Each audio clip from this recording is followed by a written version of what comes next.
guys, welcome back to Chalk Talk with Big Ben. This is the second episode, and I first off want to start by saying thank you guys for making the first episode so successful.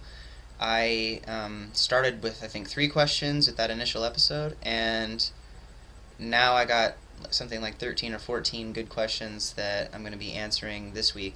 In fact, I have so many that to keep the video short-ish, I'm going to cut the questions in half, and I'm going to do 2 videos this week. And so if that keeps happening, this may be a twice-a-week video instead of a once-a-week video. But I hope you guys appreciate that it should significantly reduce the amount of time that I am babbling about things. Let's get started. Old Rookie 123. You mentioned last week strengthening your knees by working the muscles around it, and that this technique you could apply to your shoulders. How have you strengthened your shoulders, and what exercises have you used towards working muscles around the shoulder? Essentially, what I've been doing to build up my shoulders is standing strict military press, 5-3-1 version of that. I was doing that on the 5th workout of the week, and now I'm changing my programming around. I'm only doing 4 workouts this time around, but I'll be doing that on its own day, combined with some deadlifting afterwards. And I think it's direct shoulder work is the key. With knee issues, I said to train the muscles around it, your calf and your quad, because there's no, I really do believe that training the muscles around the joint will improve the joint's health. And the shoulder, you have a muscle on top of the joint. You have the deltoid and all of its heads. And so I think it's really important to focus on that muscle and directly. And so I'll do the military press, a lot of lateral work, and a lot of rear delt raises and stuff to really just try to build up some mass right there to protect the joint and keep it from, having issues. So I hope that answered your question. Savage 94. For each of the 3 lifts, what do you feel have been your best 3 assistance lifts? It's a really good question. I really want to start off by saying that I am a huge proponent of making sure you are getting your core lifts done right.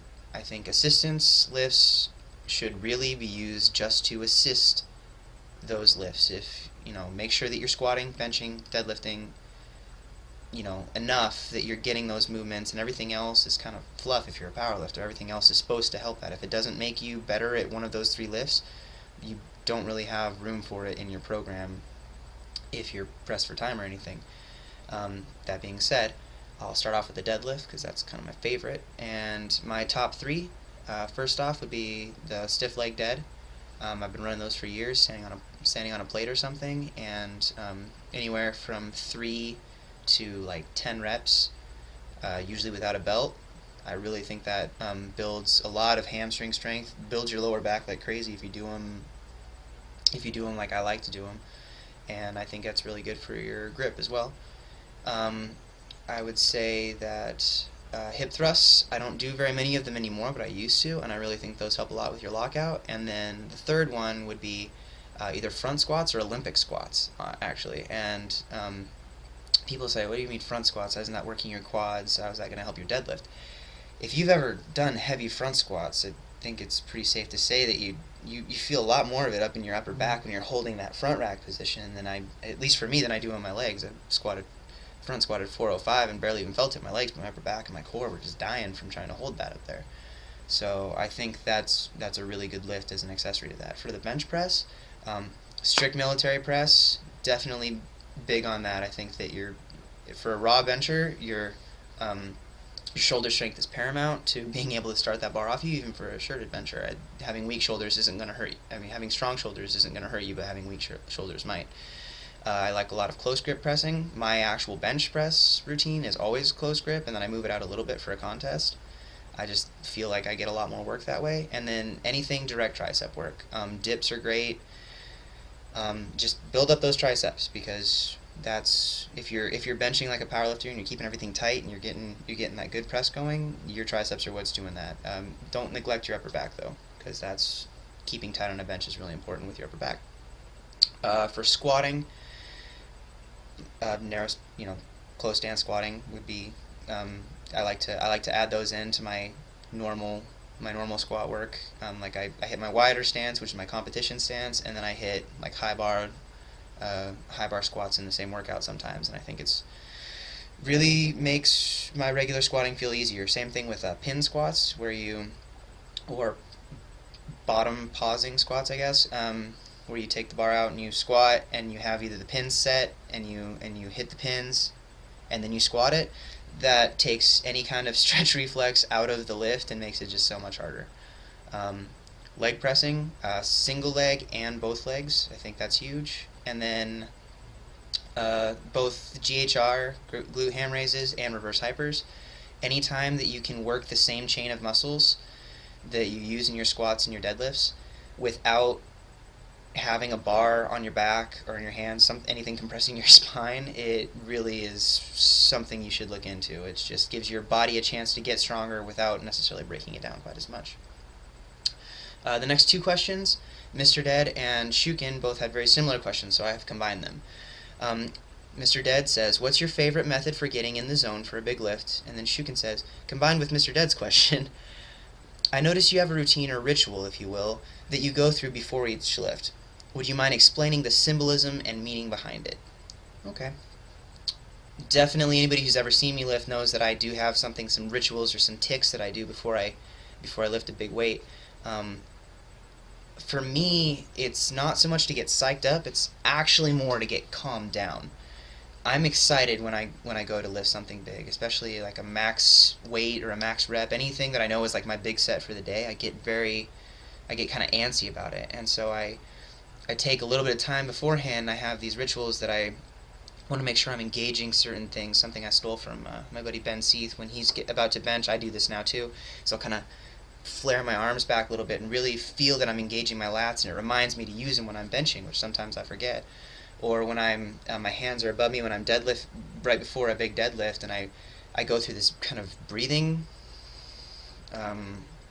It's a system of breathing that I use, and I'm really focusing on controlling that breathing, so that when I get down to the bar and I start ripping on it, it's really all my energy is put into that, and it just helps me calm down and think technically, because I'm a very technical lifter, and I can't just get psyched up and yell and grab the bar and yank on it and have it work. It just doesn't happen for me. I have to make sure that everything's kind of, going the right way.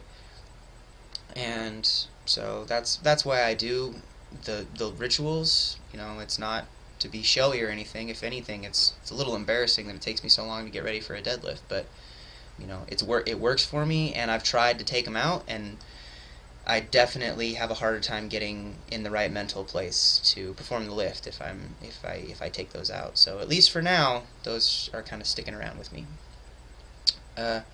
Christian Coronado says, have you dealt with any serious injuries inside or outside the gym? I suffered a torn ACL meniscus and still have some uneasy feeling when I'm squatting. Any recommendations? If you're talking about uneasy feeling as in like pain in your knee when you're squatting, I would definitely make sure you're taking the steps to get that taken care of. And I know you're a smart guy and already know a lot of how to work around an injury.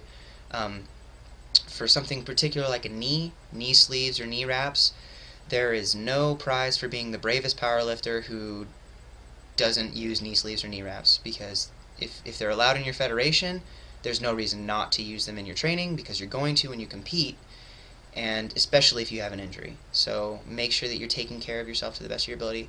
Also, I want to say that there is a difference between a bodybuilder having an injury that really affects one of their core lifts and like a power lifter. I know Sean Clarita has been having back problems when he deadlifts, and so he cut out deadlifts and is working his back other ways, and it's great. He looks phenomenal still. You don't need to deadlift to have a big back, but as a powerlifter, you do need to deadlift to have a big total. And so, there is a distinction there. For powerlifters, we almost have to be a little bit more creative in our fixes for it, because we can't really work around that. You still have to do the lift. I would just say, if it's a physical thing, make sure you're taking the right steps. Take a joint supplement. Make sure that you stretch out adequately before you lift. Make sure that you get your knees warmed up really well, and then warm up slowly. You don't have to rush into your workout. If it's a mental thing, if you get under a squat bar and every time you're nervous about something, that's something you just have to kind of move past and realize that what we do in this sport, powerlifting, bodybuilding, strongman, any kind of strength related sport, injury happens. It's one of it comes with the territory. So just make sure that you're in the right place mentally to understand that it is a possibility and it's a risk we're taking just by doing what we do, but you have to move through it. So I hope that answers your question. I really don't want to say just suck it up and lift, because that's not. I don't think that really is how to work around an injury. But just be smart in what you do, and your health is the biggest thing. So make sure you take care of yourself. And then the last question for this episode comes from Ben Seath, and this one, he definitely took advantage of the when I said in the first episode that you can ask me about lifting or life or anything. Ben Seath, my good friend, do you date boys or girls or both? And Benny, I am so sorry to disappoint you, but I like the ladies. There's not even a doubt in my mind that girls all the way. And so I'm sorry, bud. We can talk about it if you want. Call you. Yeah. If any of you ladies are watching this, I hope you heard that too. Definitely like the ladies. So, what's up? Hey, how you doing? Okay. Yeah. Well, that is going to be the second episode here. I do have some more questions. I'm going to hit those in another episode, probably right after this, but to keep the video from being too long. Thank you for watching. Thanks for following along with this. Thanks for submitting your questions. It's the success of this whole thing is going to be based on you guys and your interest. And so if you keep asking questions, I will keep answering them, and I will do my best to answer every single question every single week. So thanks again, and good luck in your own training.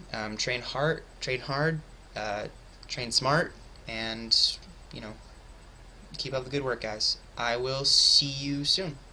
Thank you. Bye.